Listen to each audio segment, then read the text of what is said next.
এই পরীক্ষা একমাত্র পরীক্ষা? এই পরীক্ষা কি একমাত্র পরীক্ষা? এটা একমাত্র পরীক্ষা না। আমার জিন্দেগির মধ্যে আরো কত পরীক্ষা রয়ে গেছে, আমার জিন্দেগির মধ্যে আরো কত পরীক্ষা রয়ে গেছে। সব পরীক্ষা কি প্রাতিষ্ঠানিক পরীক্ষা হয় নাকি? সব পরীক্ষা কি এরকম ধরনের ফলাফল প্রকাশ পায়? কত পরীক্ষা।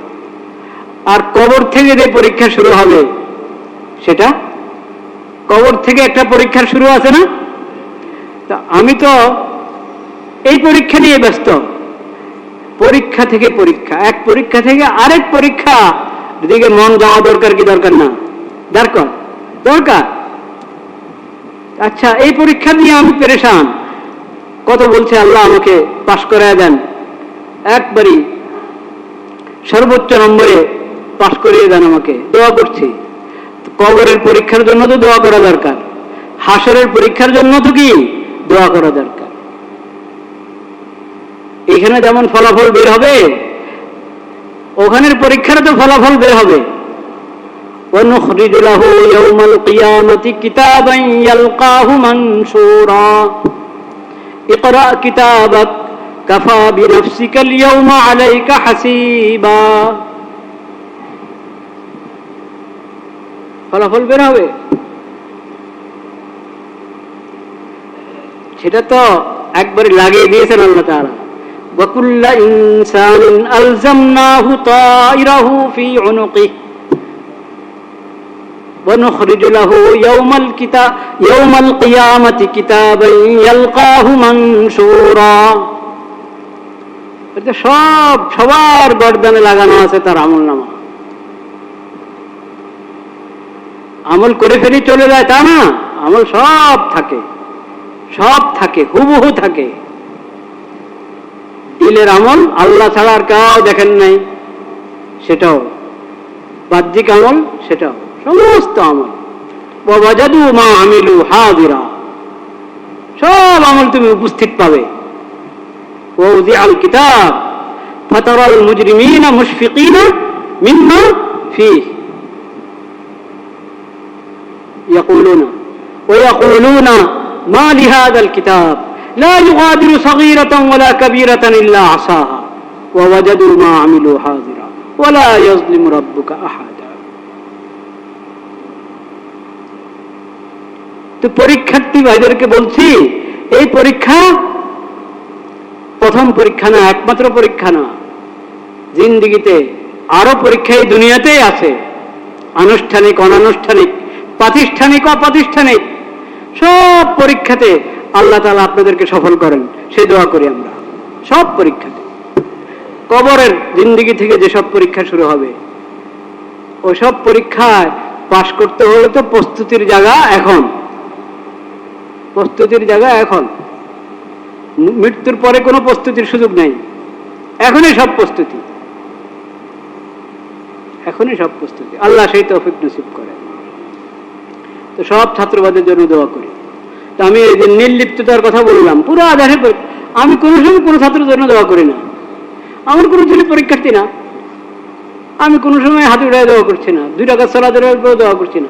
মনে আসেই না যে আচ্ছা এটা তো একটা চিন্তার বিষয়, ফিকিরের বিষয়, যদি আশেপাশে কেউ আছে তার একটু সহযোগিতা করা দরকার, কোন একটা সাবজেক্ট তাকে একটু বুঝিয়ে দেওয়া দরকার, পড়িয়ে দেওয়া দরকার, সেই সহযোগিতা না করতে পারে কমপক্ষে দোয়াই করলাম, কিন্তু আমার মনে আসেই না এই বিষয়টা। এটা হলো নির্লিপ্ততা। এটাকে বলে কি? নির্লিপ্ততা। এরকম শত নির্লিপ্ততা আমাদের আছে। এই যখন হাজি সাহেবের হজে যাচ্ছেন না, আমি যাচ্ছি না, আমার মা বাবাও যাচ্ছেন না, আমার আত্মীয় স্বজনে কেউ যাচ্ছেন না, তা আমার মনে আসেই না এই কথা যে হাজি সাহেবদের জন্য একটু দোয়া করা দরকার।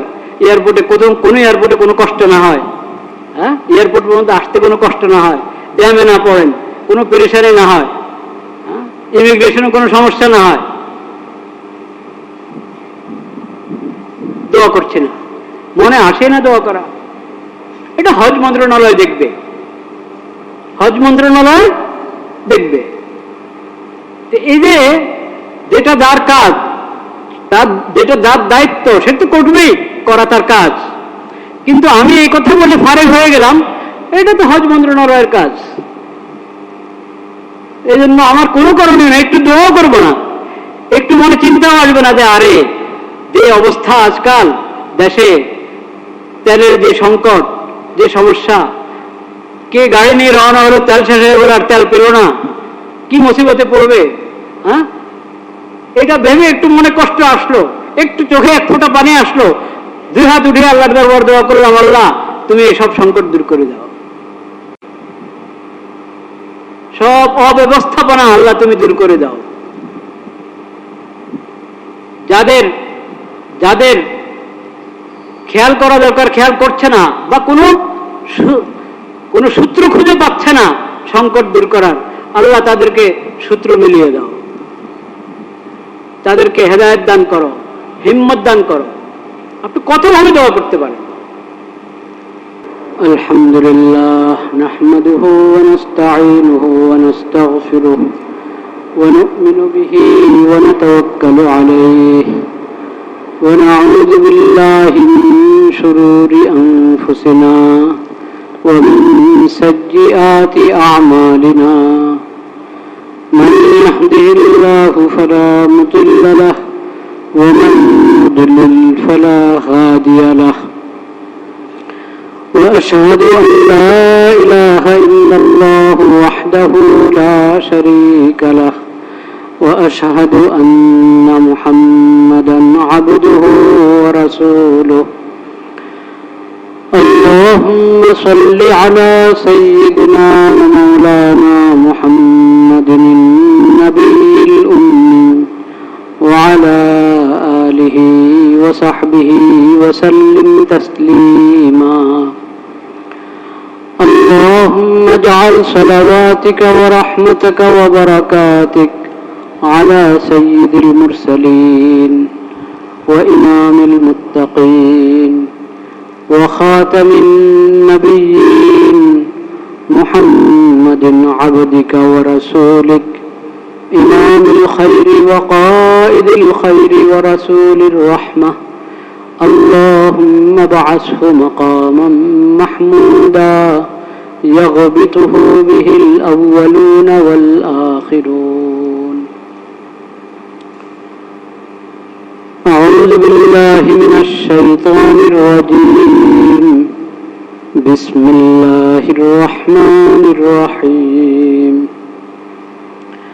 وإذا سألك عبادي عني فإني قريب أجيب دعوة الداع إذا دعان فليستجيبوا لي وليؤمنوا بي لعلهم يرشدون. صدق الله مولانا العظيم وصدق رسوله النبي الكريم ونحن على ذلك من الشاهدين والشاكرين والحمد لله رب العالمين.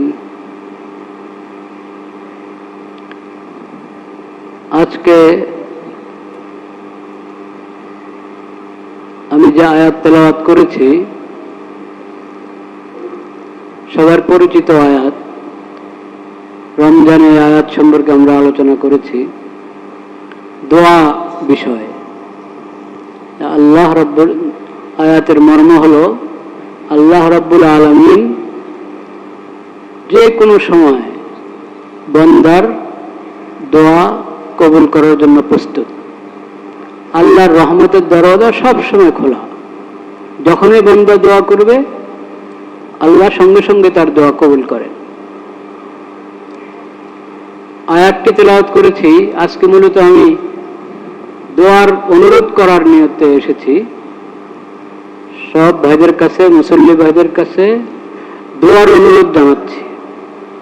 হাজী সাহেবদের জন্য দোয়া, যারা রওনা হয়ে গিয়েছেন, পৌঁছে গেছেন, ওখানে হজে যাচ্ছেন, যাবেন, সকলের জন্য দোয়া। এবং হাজী সাহেবানদের খাদিম যারা, তাদের জন্য দোয়া। হাজী সাহেবদের খাদেম কারা? যে কোনো ভাবে পরোক্ষ বা প্রত্যক্ষ, সরাসরি বা কোনো না কোনো সূত্রে হাজী সাহেবদের যে কোনো কাজেই আসছেন, যে সেই হাজী সাহেবদের খাদেম। আমাদের সরকার হাজী সাহেবদের খাদেম। যারা সরকারি ব্যবস্থাপনা যাচ্ছে তাদেরও খাদেম, যারা অন্য ব্যবস্থাপনা যাচ্ছেন তাদেরও খাদেম।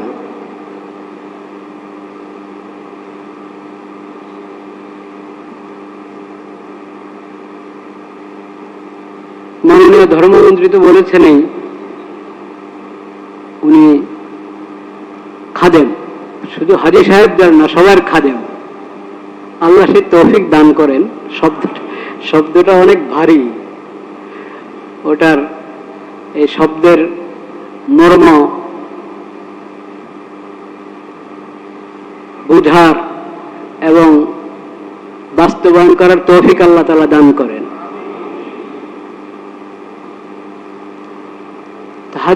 হাজী সাহেবদের খাদেমদের জন্য দোয়া, পুরো দেশের জন্য দোয়া, পুরো মুসলিম বিশ্বের জন্য দোয়া এবং পুরো বিশ্বের জন্য দোয়া।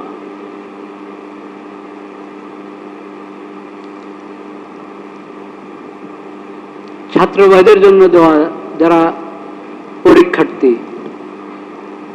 এসএসসির পরীক্ষা বরং দাখিল পরীক্ষা, এসএসসি সমমানের আরো পরীক্ষা আছে, সকল পরীক্ষার্থীদের জন্য তাদের সফলতার জন্য দোয়া।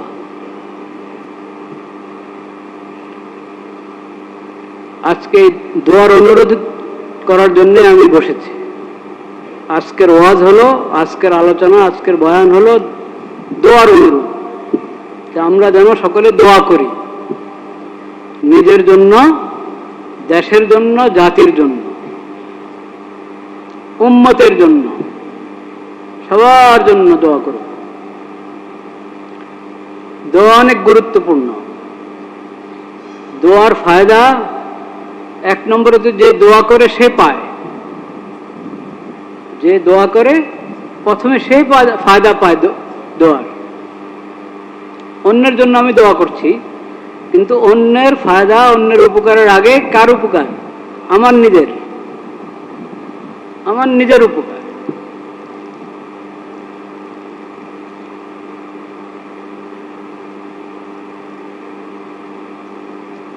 লা ইলাহা ইল্লাল্লাহ, লা ইলাহা ইল্লাল্লাহ, লা ইলাহা ইল্লাল্লাহ। কিন্তু দোয়ার ক্ষেত্রে আমরা অনেক অবহেলা করি। দোয়ার ক্ষেত্রে অবহেলা কি? ঠেকায় পাওয়া ছাড়া দোয়া করতে চায় না। দোয়ার ব্যাপারে অনেক ধরনের উদাসীনতা।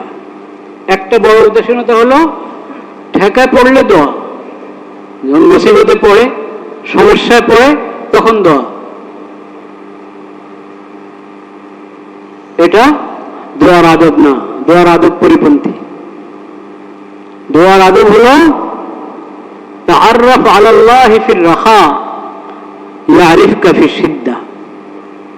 যখন তুমি খুশহাল, ভালো, শান্তিতে আছো, কোনো পেরেশানি নাই, কষ্ট নাই, রোগ ব্যাধি নাই, বলা মুসিবত নাই, সুস্থ, নিরাপদে আছো, সুস্থ আছো এবং অভাব অনটন নাই, ওই সময়গুলোতে আল্লাহর কাছে দোয়া করো। ওই সময়গুলোতে আল্লাহর বিধান মেনে চলার চেষ্টা বেশি করো। আল্লাহর বিধান মেনে চলার চেষ্টা স্বাভাবিক হালাতে হওয়া উচিত, বেশি হওয়া উচিত। দোয়া স্বাভাবিক অবস্থায় বেশি হওয়া উচিত। ইয়ারিফকা ফিস সিদ্দা। তাহলে যখন মুসিবতে পড়ে যখন দোয়া করবা, ওই দোয়া তাড়াতাড়ি কমে যাবে। শুধু মুসিবতের সময় আল্লাহকে স্মরণ করো, আল্লাহর বিধানও স্মরণ করো। মুসিবতে পড়লে আল্লাহর দরবারে হাতও উঠাও। মুসিবতে পড়লে এটাও ভালো, এটাও ভালো। কতজন তো মুসিবতে পড়েও আল্লাহকে স্মরণ করে না, এটাও ভালো। কিন্তু নবী করিম সাল্লাল্লাহু আলাইহি ওয়াসাল্লামের শিক্ষা হলো তাআররাফ আলাল্লাহ ফির রাখা। তুমি যখন শান্ত আছো, সুস্থ আছো, কোনো পেরেশানি নাই, তখন আল্লাহকে স্মরণ করো দোয়ার মাধ্যমে, আল্লাহকে স্মরণ করো সদকা খায়রাত করার মাধ্যমে, আল্লাহকে স্মরণ করো আল্লাহর বিধান মেনে চলার মাধ্যমে। ইয়ারিফকা ফিস সিদ্দা।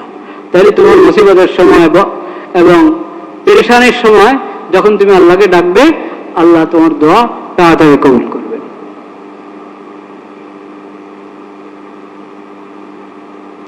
এই অবহেলা, এই ত্রুটি ছাড়তে হবে। কোন ত্রুটি? শুধু ঠেকার সময়, মুসিবতের সময় দোয়া, অন্য সময় উদাসীন, অন্য সময় উদাসীন, মুসিবতের সময় দোয়া। এটা ভালো সিফত না, ভালো অভ্যাস না। এটা ভালো অভ্যাস হলো যখন আল্লাহ ভালো রেখেছেন আল্লাহ শুকর আদায় করো, আল্লাহকে বেশি স্মরণ করো, ইবাদত বন্দেগী সুন্দরভাবে করো, দোয়া করো। কারণ দোয়া তখনকার প্রয়োজন নাই, তো দোয়া করবো কেন, সেটা প্রশ্ন। প্রয়োজন হলে না দোয়া, কিন্তু প্রয়োজন নাই। এটা তো ঠিক যে আমাদের প্রয়োজন নাই। সর্বোচ্চ ভালো অবস্থায় যখন আছি তখনও কি দোয়ার প্রয়োজন আছে কি নাই? আছে। সব দিক থেকে শান্তিতে আছি, ভালো আছি, তখনও দোয়ার কি আছে? প্রয়োজন আছে। কারণ ওই যে শান্তিতে আল্লাহ তাআলা রেখেছেন, এটা কি আমার কবজার ভিতরে না? যে কোনো সময় শেষ হয়ে যেতে পারে, যে কোনো সময় শেষ হয়ে যেতে পারে। সেটা আল্লাহর দান, আল্লাহর মেহেরবানি, আল্লাহর ফজল। সেই জন্য শুকর হিসাবেও দোয়া করা, শুকর হিসাবেও কি করা? দোয়া করা।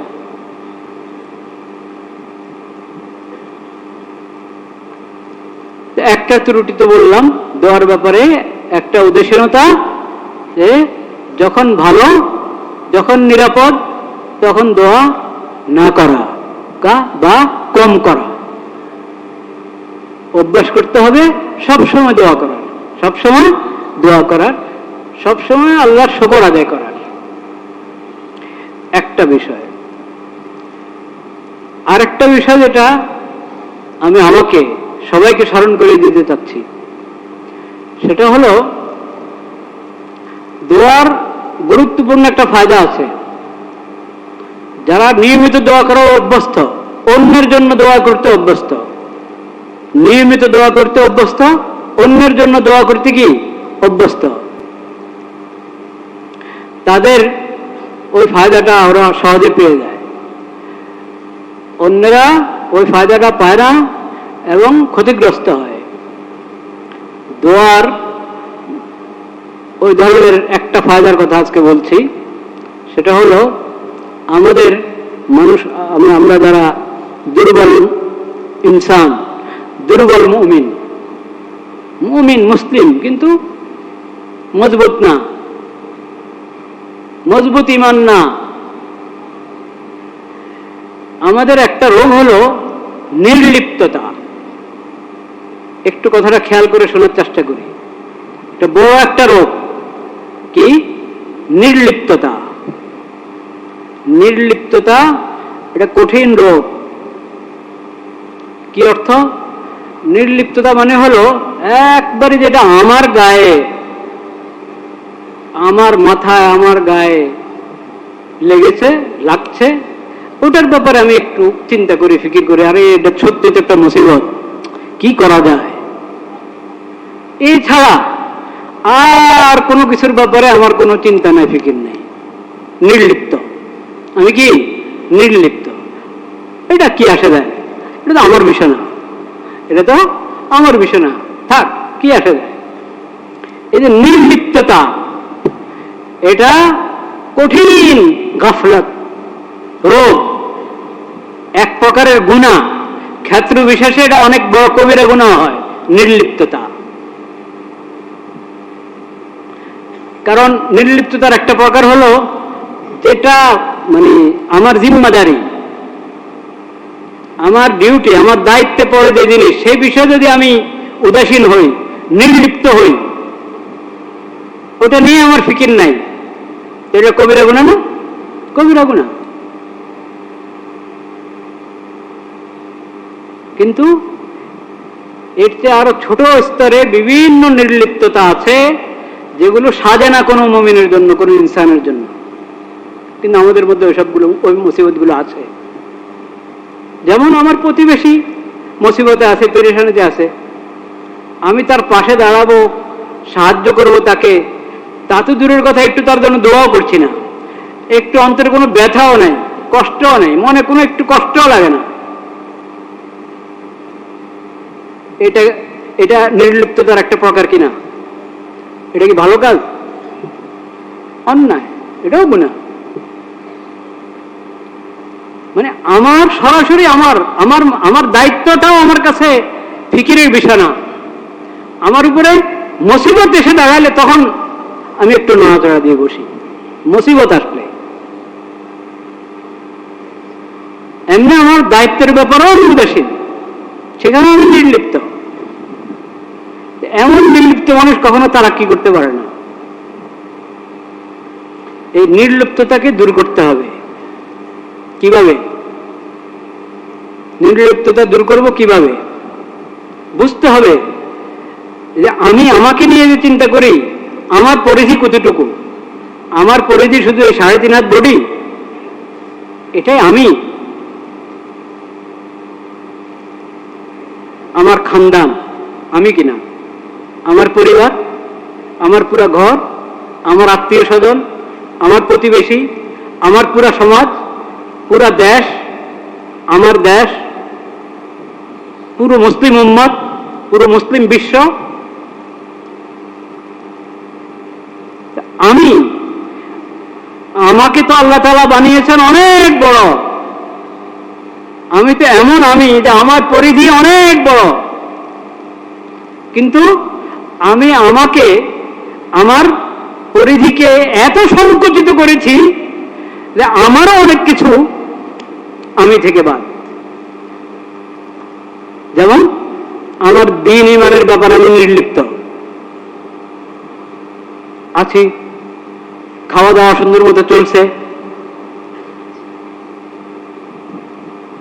আরাম-আয়েশ মধ্যে আছি, আমার ঈমানের হালাত কি, আমার কোরআনের হালাত কি, আমার আমলের হালাত কি, ওটা নিয়ে আমার ফিকির নাই।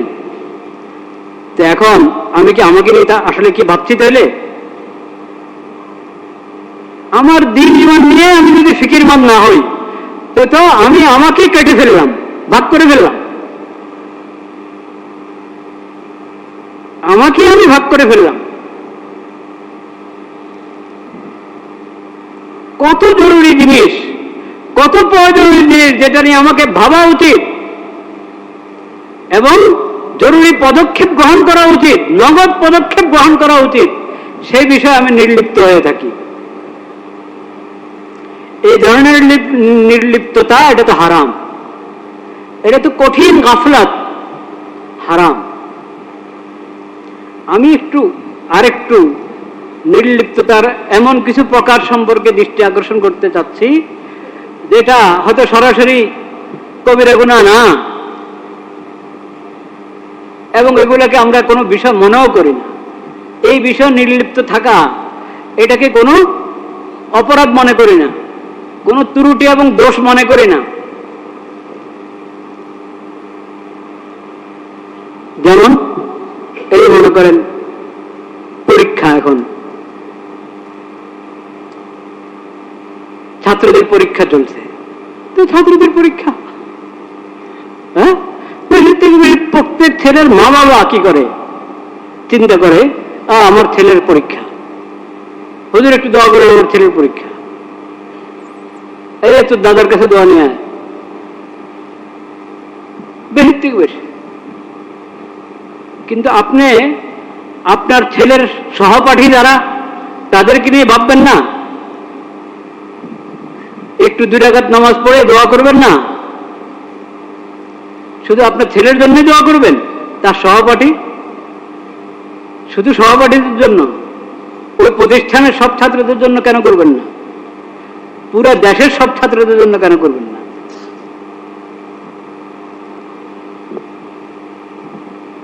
আপনার সমাজের অংশ, আপনার দেশের অংশ, মুসলিম ছাত্ররা আপনার উম্মতের অংশ, অমুসলিম ছাত্ররা আপনার দেশের নাগরিক, আপনার সমাজের অংশ। সবার জন্য কেন দোয়া করবেন না? সব ছাত্রদের জন্য। আল্লাহ তাআলা সব ছাত্রকে পরীক্ষার মধ্যে সফল করেন, পরীক্ষা সবার জন্য আসান করে দেন। ওই ছাত্ররাই কেন নিজের ব্যাপারে নির্লিপ্ত থাকবে? দেখেন, পরীক্ষার্থী নিজে পরীক্ষার্থী, কিন্তু নিজের ব্যাপারে নির্লিপ্ত। কি ধরনের, কিভাবে নির্লিপ্ত? ঠিক মতো পড়াশোনা করে না, পরীক্ষার সময় এসেও মোবাইলে সময় নষ্ট করে, পরীক্ষার সময় তাও মোবাইলে সময় নষ্ট করে, পরীক্ষার সময় তাও টিভির সামনে বসে থাকে। আছে কিনা এরকম ছাত্র? আছে। কেন? আরে কমপক্ষে পরীক্ষার দিনগুলো তো তুমি তোমার সময়কে সর্বোচ্চ কাজে লাগাও। এখন তো সময় অপচয় করো না, সর্বোচ্চ কাজে লাগাও।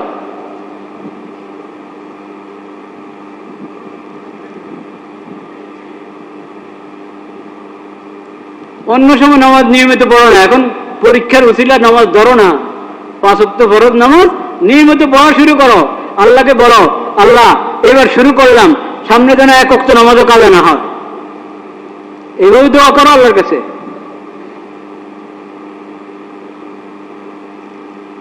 এখন তওবা করো, আল্লাহ আমি তওবা করছি, আমাকে তওবার উপরে মজবুত থাকার তৌফিক নসিব করেন, কোন পাপের কাজে আমি যাতে না জড়াই। দোয়া করো, তওবা করো, নবীজির নামে দুরূদ পড়ো, নবীজির জন্য আল্লাহর কাছে বলো আল্লাহুম্মা সাল্লি আলা মুহাম্মদ। একবার দুরূদ পড়বা, 10টি রহমত, 10টি দরজা বলুন, 10টি দরজা বলুন হবে, মানে এক দুরূদে তোমার 10 বার প্রমোশন হবে আখিরাতের লাইনে, একবার দুরূদ পড়ার দ্বারা। দুনিয়ার প্রমোশন তো ধারণা আছে, আখিরাতে যে এক স্তর থেকে আরেক স্তরের প্রমোশন, ওটার কোনো ধারণা আছে নাকি আমাদের কাছে?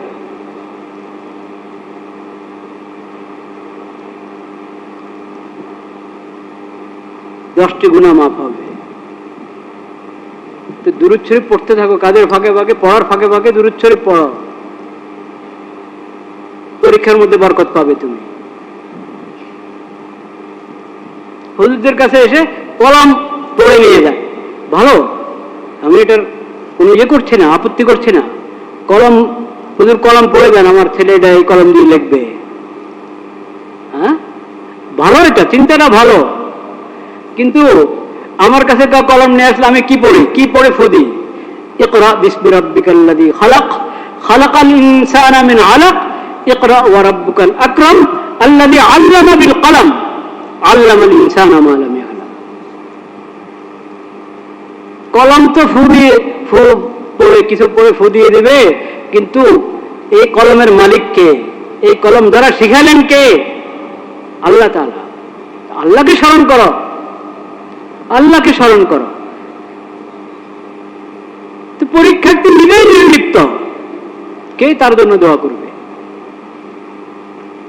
তুমি পুরা আজম করো যে পরীক্ষার হলের মধ্যে নিগরান থাকুক বা না থাকুক,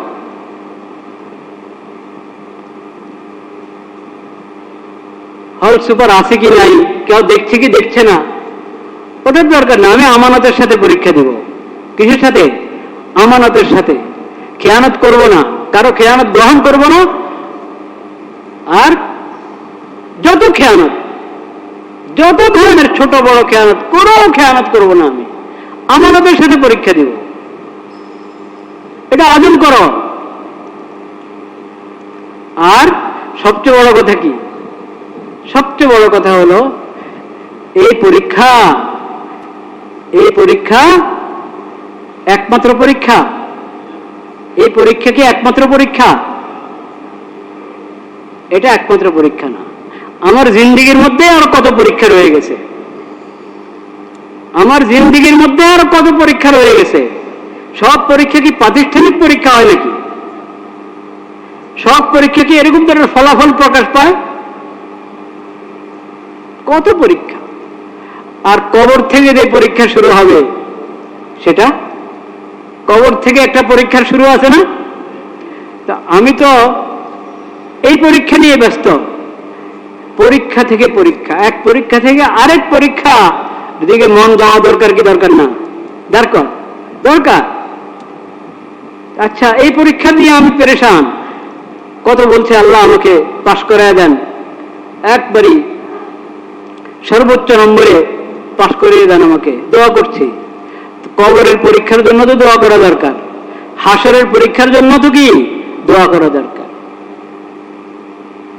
এখানে যেমন ফলাফল বের হবে, ওখানের পরীক্ষার তো ফলাফল বের হবে। وَنُخْرِجُ لَهُ يَوْمَ الْقِيَامَةِ كِتَابًا يَلْقَاهُ مَنشُورًا اقْرَأْ كِتَابَكَ كَفَى بِنَفْسِكَ الْيَوْمَ عَلَيْكَ حَسِيبًا। ফলাফল বের হবে। সেটা তো একবারে লাগিয়ে দিয়েছেন আল্লাহ তাআলা। وَكُلَّ إِنسَانٍ أَلْزَمْنَاهُ طَائِرَهُ فِي عُنُقِهِ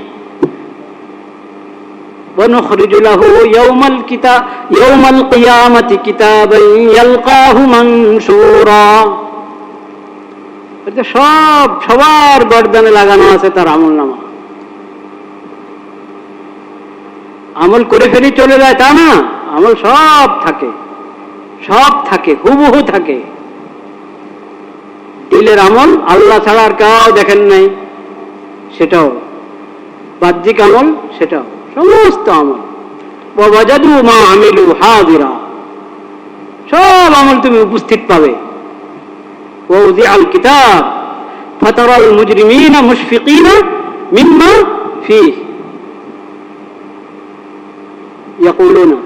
ইয়াকুলুনা মা লিহাযাল কিতাব লা ইউগাদিরু সগীরাতান ওয়ালা কাবীরাতান ইল্লা আসাহা ওয়াজাদু মা আমিলু হাজিরা ওয়ালা ইয়াজলিমু রাব্বুকা আহাদা।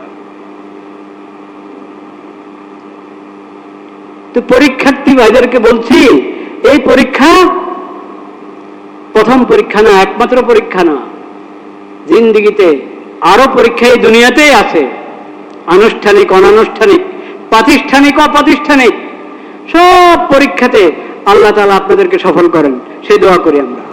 সব পরীক্ষাতে, কবরের জিন্দিগি থেকে যেসব পরীক্ষা শুরু হবে, ওই সব পরীক্ষায় পাশ করতে হলে তো প্রস্তুতির জায়গা এখন, প্রস্তুতির জায়গা এখন। মৃত্যুর পরে কোনো প্রস্তুতির সুযোগ নেই, এখনই সব প্রস্তুতি, এখনই সব প্রস্তুতি। আল্লাহ সেই তৌফিক নসিব করে। তো সব ছাত্রবাদের জন্য দোয়া করি। তো আমি এই যে নির্লিপ্ততার কথা বললাম, পুরো আধারে আমি কোনো সময় কোনো ছাত্রের জন্য দোয়া করি না। আমার কোনো ছেলে পরীক্ষার্থী না, আমি কোনো সময় হাতে উঠায় দোয়া করছি না, 2 রাকাত সালাতের উপর দোয়া করছি না। মনে আসেই না যে আচ্ছা এটা তো একটা চিন্তার বিষয়, ফিকিরের বিষয়, যদি আশেপাশে কেউ আছে তার একটু সহযোগিতা করা দরকার, কোন একটা সাবজেক্ট তাকে একটু বুঝিয়ে দেওয়া দরকার, পড়িয়ে দেওয়া দরকার, সেই সহযোগিতা না করতে পারে কমপক্ষে দোয়াই করলাম, কিন্তু আমার মনে আসেই না এই বিষয়টা। এটা হলো নির্লিপ্ততা। এটাকে বলে কি? নির্লিপ্ততা। এরকম শত নির্লিপ্ততা আমাদের আছে। এই যখন হাজি সাহেবের হজে যাচ্ছেন না, আমি যাচ্ছি না, আমার মা বাবাও যাচ্ছেন না, আমার আত্মীয় স্বজনে কেউ যাচ্ছেন না, তা আমার মনে আসেই না এই কথা যে হাজি সাহেবদের জন্য একটু দোয়া করা দরকার। এয়ারপোর্টে কোন এয়ারপোর্টে কোনো কষ্ট না হয়, হ্যাঁ, এয়ারপোর্ট পর্যন্ত আসতে কোনো কষ্ট না হয়, জ্যামে না পড়েন, কোনো পেরেশানি না হয়, ইমিগ্রেশনে কোনো সমস্যা না হয়, দোয়া করছে না, মনে আসে না দোয়া করা। এটা হজ মন্ত্রণালয় দেখবে, হজ মন্ত্রণালয় দেখবে। এই যে যেটা যার কাজ, তার যেটা যার দায়িত্ব, সেটা তো করবেই, করা তার কাজ। কিন্তু আমি এই কথা বলে ফারেক হয়ে গেলাম, এটা তো হজ মন্ত্রণালয়ের কাজ, এই জন্য আমার কোনো করণীয় না, একটু দোয়াও করবো না, একটু মনে চিন্তাও আসবে না যে আরে যে অবস্থা আজকাল দেশে, তেলের যে সংকট, যে সমস্যা, কে গাড়ি নিয়ে রওনা হলো, তেল শেষ হয়ে গেল আর তেল পেল না, কি মুসিবতে পড়বে। হ্যাঁ, এটা ভেবে একটু মনে কষ্ট আসলো, একটু চোখে এক ফোঁটা পানি আসলো, দুই হাত উঠিয়ে আল্লাহর দরবার দোয়া করলাম, আল্লাহ তুমি এসব সংকট দূর করে দাও, সব অব্যবস্থাপনা আল্লাহ তুমি দূর করে দাও। যাদের যাদের খেয়াল করা দরকার খেয়াল করছে না, বা কোনো সূত্র খুঁজে পাচ্ছে না সংকট দূর করার, আল্লাহ তাদেরকে সূত্র মিলিয়ে দাও, তাদেরকে হেদায়েত দান করো, হিম্মত দান করো। আপনি কত ভাবে দোয়া করতে পারেন। এইরকম জাতীয় এবং আন্তর্জাতিক যত বিশৃঙ্খলা, যত সংকট, এই সব কিছুর ব্যাপারে আমি যদি ফিকিরমান না হই, অর্থাৎ দোয়াও করি না, নিজেকে ইসলাহ করার চেষ্টা করি না, তাহলে আমি নির্লিপ্ততার গুনার মধ্যে লিপ্ত। দোয়া আরেকটা গুনাহ থেকে বাঁচার চেষ্টা, যে আমার গুনার কারণে এই দেশে এই মুসিবত, বিশ্বে এই মুসিবত, মধ্যপ্রাচ্যে এই মুসিবত, আমার গুনার কারণে। আমি তওবা করতে হবে, আমাকে তওবা করতে হবে, আমাকে নিজের ইসলাহ নিজে করতে হবে।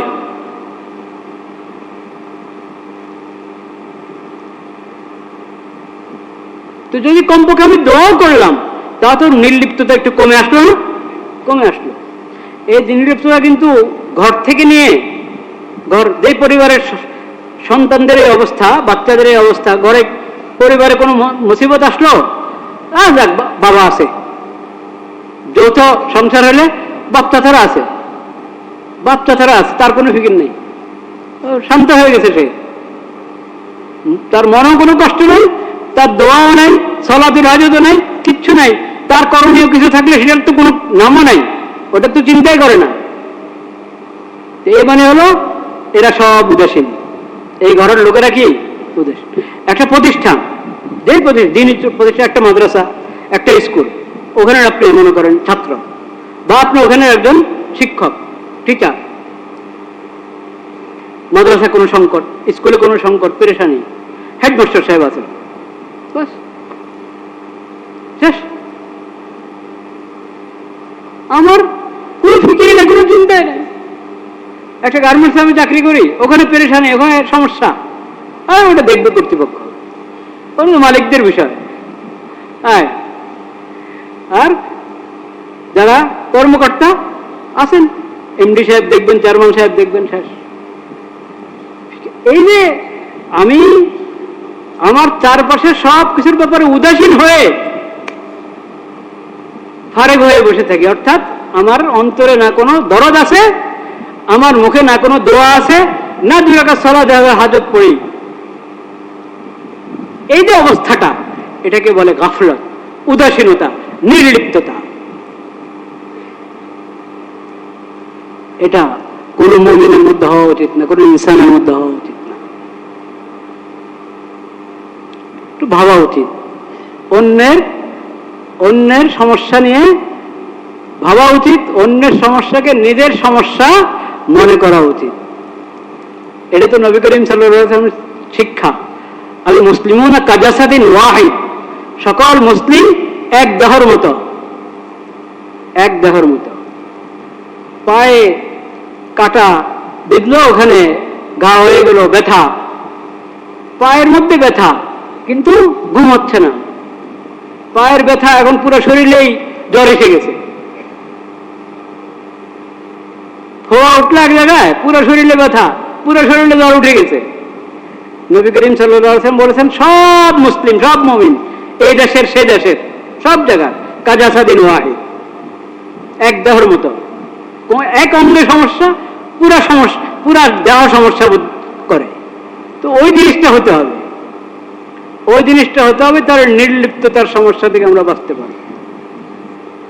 আর নির্লিপ্ততা থেকে বাঁচার একবারই ছোট্ট একটা বিষয়, ছোট্ট সূরত, সহজ সূরত হলো কমপক্ষে দোয়া করি, দিল থেকে আল্লাহর কাছে কি করি, দোয়া করি। দোয়াতে স্মরণ রাখা, এর মানে এই লোকটা পুরো নির্লিপ্ত না, পুরা নির্লিপ্ত হলে দোয়া স্মরণ করতে না সে।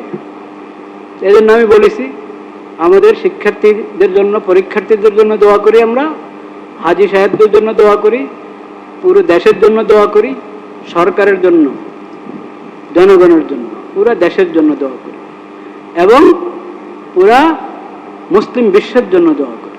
সমস্ত মুসলিম দেশ, পুরা মুসলিম উম্মত, এমনকি সকল ইনসান, সকল মানুষ, পুরা বিশ্বের জন্য দোয়া করি। এটা অনেক কারণে, অনেক কারণে। একটা কারণ হলো এক জায়গার সমস্যা এটা গড়াইতে গড়াইতে সব জায়গায় বিস্তার লাভ করে। কমপক্ষে নিজের স্বার্থেই দোয়া করি, কমপক্ষে নিজের স্বার্থেই দোয়া করি। দোয়া যদি নিজের স্বার্থে করে কোনো সমস্যা নেই, তাও ইবাদত, তাও সওয়াব, তাও ফায়দা আছে। যেটা নিজের স্বার্থে দোয়া করলে যদি সওয়াব হয়, ফায়দা হয়, তো এটা একবারে স্বার্থ, নিঃস্বার্থ হয়ে দোয়াকে যদি আমি ব্যাপক করে দিই, তো এটা আরো ফায়দা, আরো সওয়াবের বিষয় হবে না? আল্লাহ তাআলা সে তৌফিক দান করেন। ওয়া আখিরু দাওয়ানা আলহামদুলিল্লাহ।